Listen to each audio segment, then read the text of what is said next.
La máscara de la muerte roja. La muerte roja había devastado largo tiempo la comarca. Jamás epidemia alguna habíase mostrado tan horrenda ni fatal. La sangre era su distintivo y su avatar, el horror bermejo de la sangre.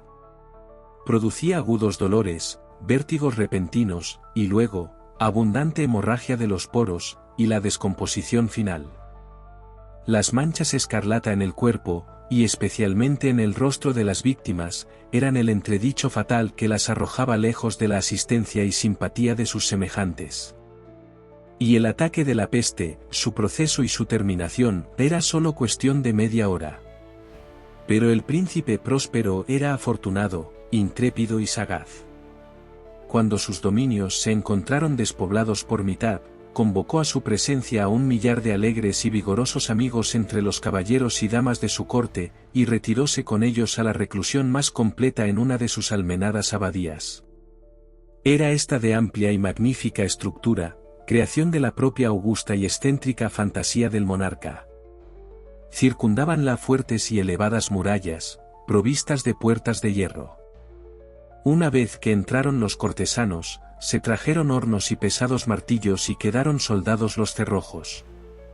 Habíase resuelto no dejar medio de ingreso ni salida a los repentinos impulsos de frenesí o desesperación de los que se hallaban dentro. La abadía estaba ampliamente aprovisionada, y con tales precauciones los cortesanos podían desafiar el temor al contagio. El mundo exterior podía cuidar de sí mismo. Al mismo tiempo era locura apesadumbrarse o pensar en ello. El príncipe había previsto todas las formas de placer.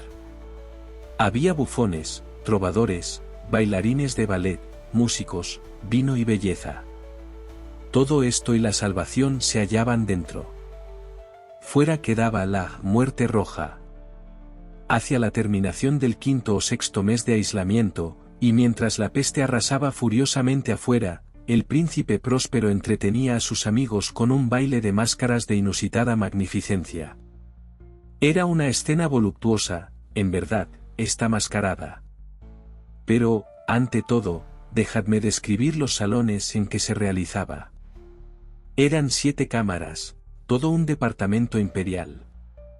En muchos palacios, sin embargo, tales piezas forman una serie larga y recta mientras las puertas de dobleces se abren contra los muros a cada lado, de manera que la vista pueda abarcarlas en toda su extensión.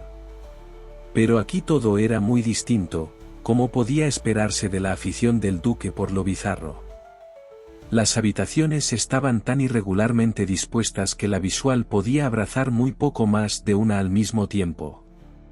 Presentábase una curva aguda cada 20 o 30 yardas, y a cada curva, el aspecto era completamente diferente.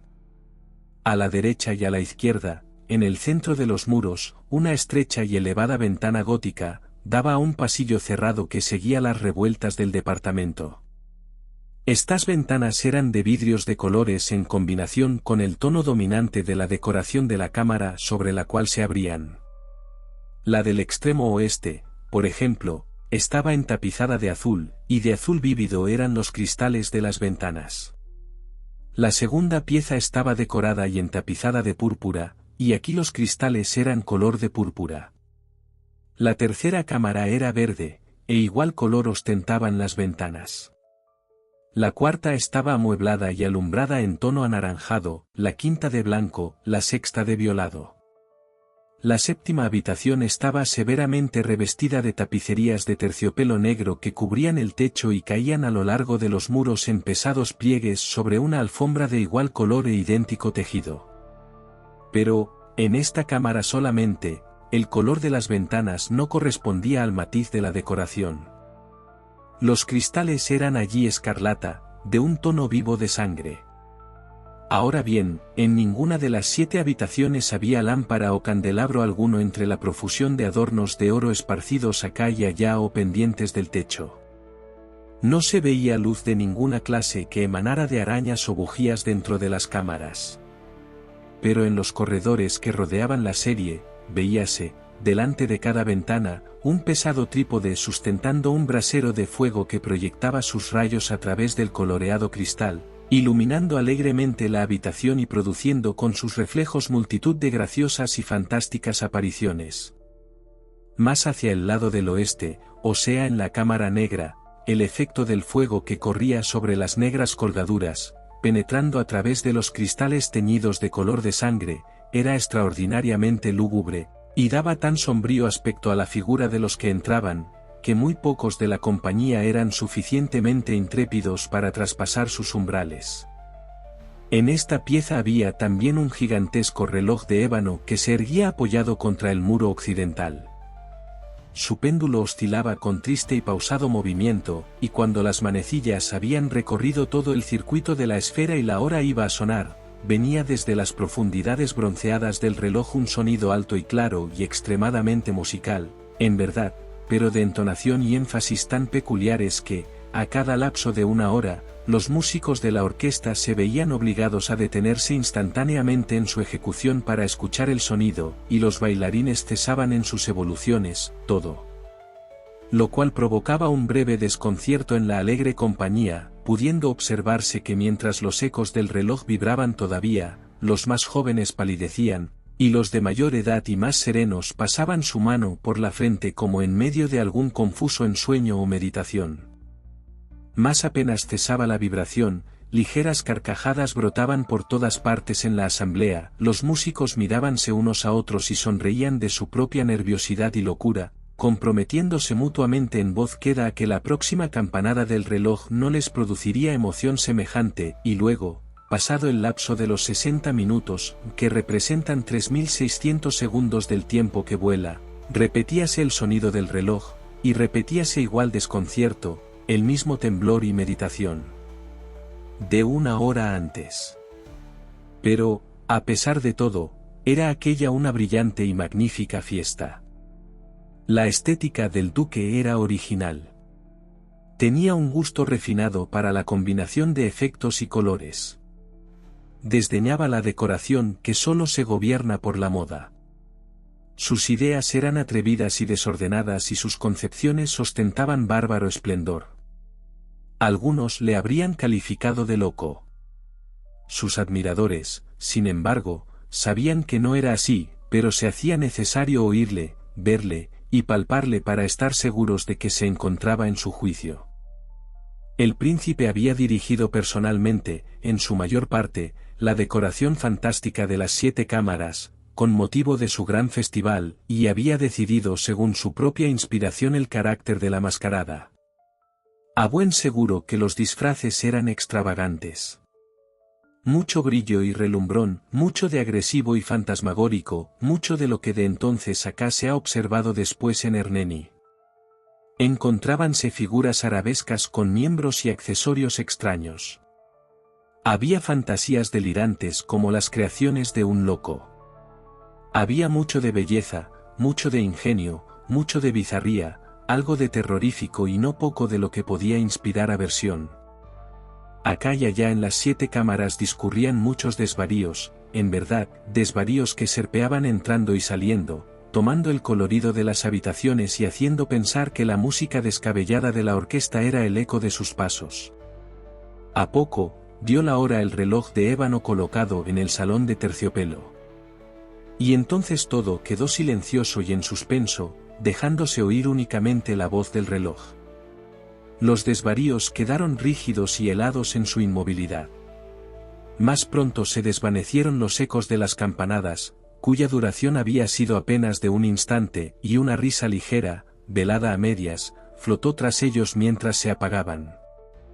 Otra vez comienza la música, viven los desvaríos, y más risueños que nunca se deslizan por doquier, apropiándose los tintes de las ventanas coloreadas por los rayos que reflejan las trípodes. Pero ninguna de las máscaras se aventura hasta el 7º salón hacia el occidente, porque la noche avanza, y una luz más bermeja penetra a través de los rojos cristales, y la negrura de la tétrica drapería causa pavor, y todo aquel que huella la negra alfombra de la cámara escucha resonar las campanadas del reloj de ébano con sordo estruendo y énfasis más solemne que el que perciben los oídos de los que se entregan a la alegría en habitaciones más lejanas. Pero en los demás salones había densa muchedumbre y batía febrilmente el corazón de la vida. y el regocijo remolineaba sin cesar, hasta que al cabo brotó del reloj el son de medianoche. Y entonces se suspendió la música, como he dicho, detuviéronse las evoluciones de los bailarines y reinó como antes una medrosa paralización de la alegría.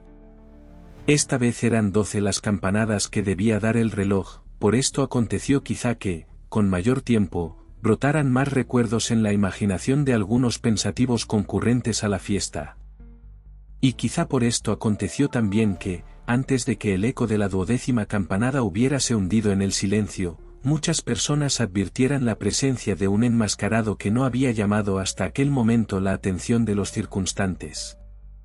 Y habiéndose extendido en un cuchicheo el rumor de su aparición, levantóse en toda la sociedad un expresivo zumbido o murmullo de sorpresa y desaprobación, primero, de terror, de horror, y de repulsión finalmente. Podría suponerse que en una reunión de fantasmas como la que he descrito, ninguna aparición ordinaria tendría el poder de excitar tal sensación. En verdad, la libertad de esta mascarada nocturna parecía extraordinaria, pero el personaje en cuestión mostrábase más herodiano que el propio Herodes y había traspasado los límites, casi indefinidos, del decoro del príncipe. Existen ciertas cuerdas que no pueden tocarse sin emoción siquiera sea en el corazón de los más empedernidos.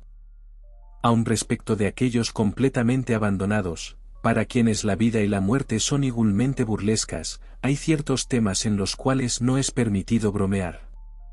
Toda la compañía parecía profundamente convencida de que en el porte y disfraz del extranjero no existía ingenio ni oportunidad. La figura era alta y delgada, y estaba envuelta de arriba abajo en atavíos funerarios. La máscara que ocultaba su semblante tenía tal semejanza con el aspecto de un cadáver, que el más minucioso escrutinio habría tenido dificultad en descubrir el fraude. Mas todo esto podía haberse aceptado, ya que no aprobado, por los locos invitados al sarao, pero el enmascarado había ido hasta asumir el tipo de la muerte roja. Sus vestiduras estaban manchadas de sangre, y el ancho rostro ostentaba en todas sus facciones las señales del horrible escarlata. Cuando las miradas del príncipe Próspero cayeron sobre este atroz fantasma, que con lento y solemne movimiento, como para caracterizar mejor su papel, discurría acá y allá entre los concurrentes, viósele convulso en el primer momento con un fuerte estremecimiento de terror o de repulsión, pero inmediatamente su faz enrojeció a impulsos de la rabia. ¿Quién se atreve?, preguntó con voz enronquecida a los cortesanos que le rodeaban, ¿quién se atreve a insultarnos con esta grotesca blasfemia? Cogedle y desenmascaradle. Veamos a quién hemos de colgar mañana desde las almenas al levantarse el sol. Encontrábase el príncipe Próspero en la cámara azul, hacia el este, cuando profería estas palabras. Su voz repercutió sonora y distintamente en las 7 salas, pues el príncipe era hombre osado y vigoroso, y la música había callado a un movimiento de su mano. Encontrábase en el salón azul con un grupo de pálidos cortesanos a su alrededor. Mientras pronunciaba aquellas palabras, hubo al principio un ligero movimiento del grupo hacia el intruso que se encontraba al alcance en aquel momento, y quien entonces, con firme y deliberado paso, se aproximó al que hablaba. Pero, debido al desconocido pavor que la insensata arrogancia del enmascarado había inspirado a toda la concurrencia, ninguno se atrevió a poner la mano sobre él, de modo que pudo acercarse sin obstáculos hasta una yarda de distancia de la persona del príncipe y, mientras la vasta asamblea, movida como por un solo impulso, se recogía desde el centro hasta los muros de la habitación, dirigióse el enmascarado libremente, con el mismo paso solemne y mesurado que le distinguió desde el primer momento, del salón azul al púrpura, del púrpura al verde, del verde al anaranjado, de aquí al blanco, y siguió todavía al violado, sin que se hubiera hecho movimiento alguno para detenerle. Entonces el príncipe Próspero, enloquecido por la rabia y la vergüenza de su momentánea cobardía, atravesó precipitadamente las 6 cámaras sin que nadie le siguiera, a consecuencia del terror mortal que les había sobrecogido. Llevaba en alto una daga desenvainada, y habíase acercado impetuosamente hasta 3 o 4 pies de la figura que huía, cuando al llegar ésta al extremo de la cámara de terciopelo, volvióse repentinamente e hizo frente a su perseguidor. Oyóse un agudo grito, el puñal resbaló centelleando sobre la negra alfombra en la cual, un instante después, caía postrado de muerte el príncipe Próspero. Entonces algunos de los asistentes a la fiesta, reuniendo el salvaje valor de la desesperación, precipitáronse a la cámara negra, y cogiendo al enmascarado, cuya alta figura continuaba erguida e inmóvil en la sombra del reloj de ébano, sintiéronse poseídos de indecible horror al encontrar que los ornamentos de la tumba y la máscara de cadáver que sacudían con violenta rudeza, no estaban sostenidos por forma tangible alguna. Y entonces se reconoció la presencia de la muerte roja. Había entrado de noche como un ladrón. Y uno a uno se desplomaron en los salones regados de sangre los disipados cortesanos, muriendo todos en la postura desesperada de su caída. Y la vida del reloj de ébano terminó con la del último de la alegre partida. Y el fuego de los trípodes se extinguió. Y la obscuridad y la ruina y la muerte roja conservaron dominio ilimitado sobre todo el reino.